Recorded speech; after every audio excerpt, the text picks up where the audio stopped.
नमस्कार दोस्तों, धर्म रहस्य चैनल में आप सभी का एक बार फिर से स्वागत है। शेषा नागिन की प्रेम कहानी में आगे आप जानते हैं क्या घटित हुआ था। गुरुजी उसके बाद नागिन क्योंकि बहुत प्रसन्न हो गई, साधु को प्रणाम करते हुए कहती है, क्या सच में यही मेरा प्रेमी अनंत है? तब साधु कहता है, हाँ बिल्कुल, यही तुम्हारा सच्चा और वास्तविक प्रेमी है, जिसके लिए तुम न जाने कितने वर्षों से तड़प रही हो। इसी के साथ तुम अगर विवाह करोगी तो यह तुम्हारे लिए नागलोक का विधिवत द्वार खोल देगा। इसीलिए तुम्हारा इससे प्रेम करना, इससे विवाह करना बहुत ही आवश्यक हो जाता है। नागिन ने कहा, साधु महाराज, सच में आपने मेरे लिए बहुत अधिक कार्य किए हैं। मैं आपसे अति प्रसन्न हूँ। मैं आपको कुछ देना चाहती हूँ। तब साधु ने कहा, अरे इसमें इस प्रकार मेरे लिए कुछ करने की क्या आवश्यकता है? मैं तो पहले से ही लोगों की भलाई करता रहता हूँ, बिना किसी स्वार्थ की चाहत में। किंतु नागिन ने कहा, नहीं महाराज, आपने मेरे जीवन का सबसे बड़ा लक्ष्य मुझे प्रदान किया है।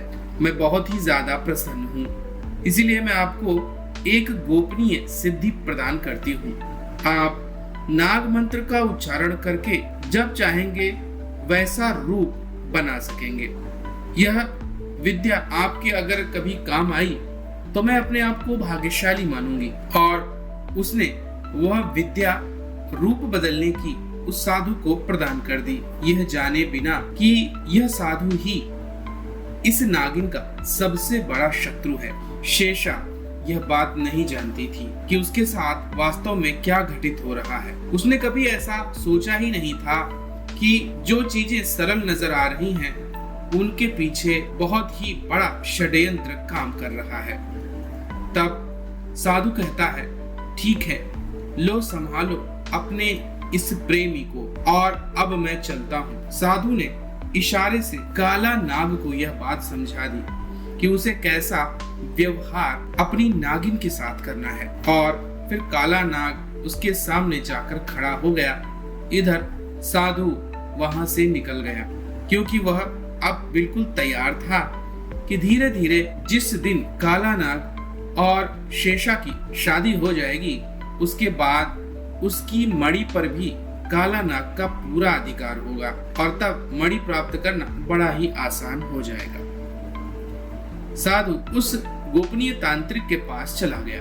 इधर नागिन बड़े ही प्रेम के साथ काला नाग के गले लगती है और कहती है, मैं वर्षों से तड़प रही थी, मैं चाहती थी मुझे मेरा सच्चा प्रेम मिले।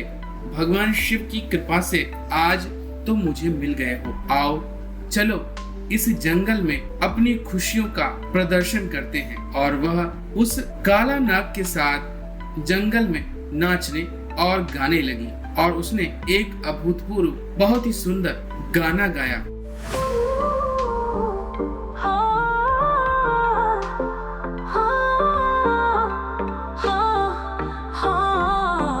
हरा भरा ये जंगल जीवन का संगम, तेरी बाहों में मुझे मिला है सुकून संगम।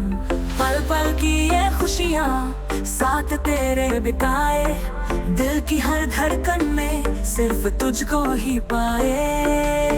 तेरे संग जीना, तेरे संग मरना, तेरे बिना अब ना कोई सपना। नाग और नागिन का ये प्यारा सा संगम, प्यार की धुन पे नाचे हर एक नगम।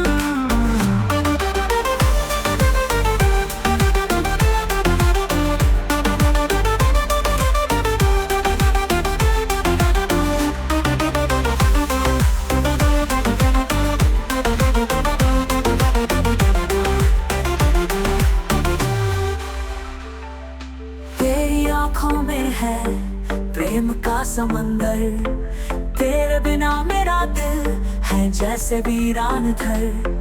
तेरे संग मिलकर सारी दुनिया भूल जाए, प्रेम की इस धारा में बस बहते चले जाए। तेरे संग जीना, तेरे संग मरना,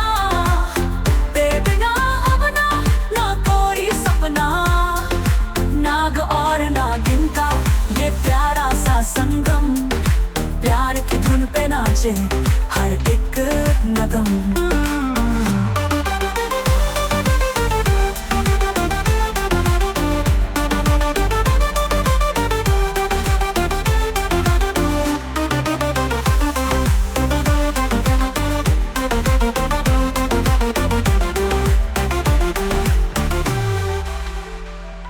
सांसों की सरगम में तू है मेरा सुर, तेरे बिना मेरा जीवन है जैसे अधूरा।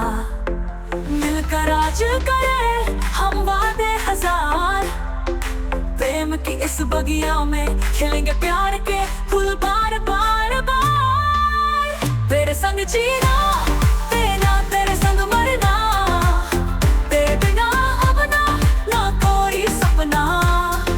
नाग और नागिन का ये प्यारा सा संगम, प्यार की धुन पे नाचे हर एक नगम। इस जीवन के हर मोड़ पे साथ तेरा पाए, प्रेम के इस बंधन को और मजबूत बनाए। तू है मेरा जीवन, तू ही है मेरा प्राण, तेरे बिना अब न कोई दिल का अरमान।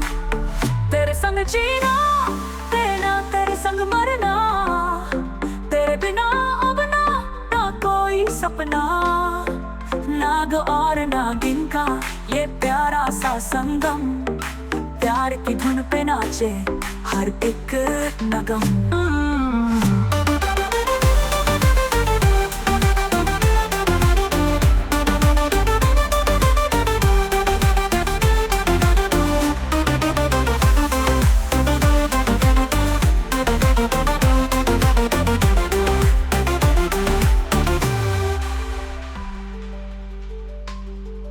अपने अद्भुत इस गाने को समाप्त करने के बाद वह अपने प्रेमी काला नाग के साथ रहने लगी। एक दिन काला नाग के पास एक हिरन आता है और उसे डराने लगता है। काला नाग क्रोध में भरकर उसे काट लेता है और उसी क्षण उस हिरन की मृत्यु हो जाती है।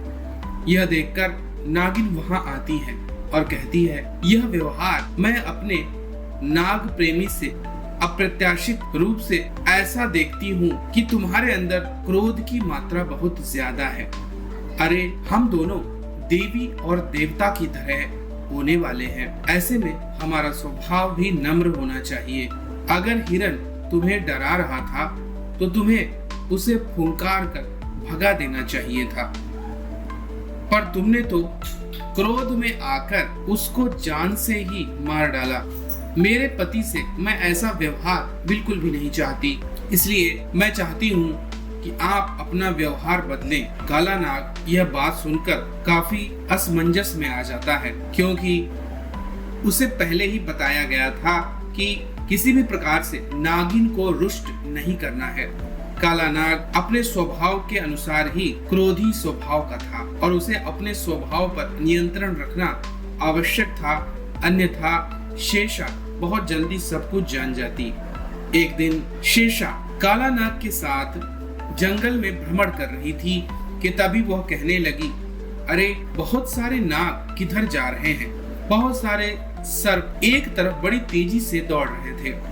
तब काला नाग ने कहा कि लगता किसी ऐसी जगह जा रहे हैं जहां पर सारे सर्प जाति का जमावड़ा लगा होगा। तब शेषा नागिन अपनी सिद्धि का प्रयोग करती है और मणि से पूछती है। मणि उसे सारा दृश्य दिखा देती है।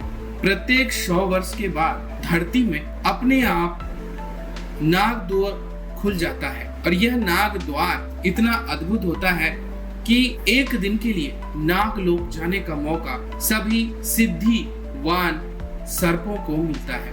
यह गुप्त नाग मंदिर का द्वार पृथ्वी पर खुल जाता है, इसीलिए कोई भी नाग जो भी सिद्धिवान है यहाँ जाकर भगवान शिव की आराधना करना चाहता है ताकि उसे वरदान प्राप्त हो, उसकी शक्तियों और सिद्धियों में बढ़ोतरी हो। इसीलिए गुप्त नाग मंदिर में प्रवेश करने की योजना शेषा नागिन और काला नाग दोनों मिलकर बनाते हैं। तब शेषा कहती है, चलो मैं भी गुप्त नाग मंदिर में चलती हूँ। फिर शेषा और काला नाग दोनों गुप्त नाग मंदिर में प्रवेश कर जाते हैं। वहां पर बड़ा भारी उत्सव दिखाई पड़ रहा था।